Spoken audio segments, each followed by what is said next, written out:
تو روحت اومدیم یه فضانوردی بکنیم و باز وزتش هی زر زر زنگ زر زر زنگ. الو عظما جون سلام، ظریفم از داووس. ای مرتیکه جاسوس.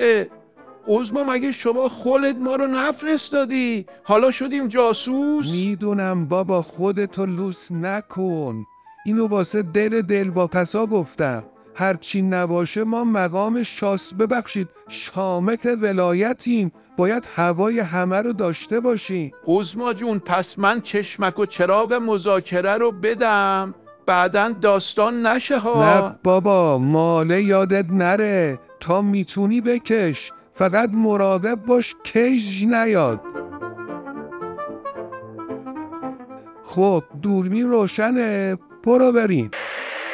مذاکره با آمریکا عاقلانه نیست، هوشمندانه نیست، شرافتمندانه نیست، کار بسیار خرمغزانه مشنگانه خاک بر سرانه است.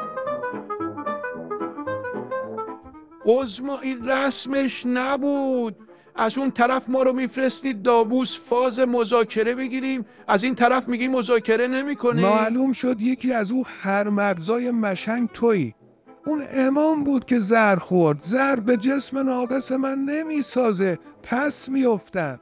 تو هم فرستادیم یه جستی بگیری و خلاص. جواد ببند اون نیش تو، مالرم غلاف کن، دو قطبی مذاکره فینیش. ظریف جون میخوای کف پاتو ببوسم؟ گریه نکن بابا، بوالعجب اینه که عظما میخواد از باریکه بین اقدام کردن و جنگ نشدن ما رو عبور بده. ارواح عمش کرونایاب مستعان مگه؟ پوزیده تو یه چیزی بگو. دعوا نداریم که، خیلی هم زیبا بود.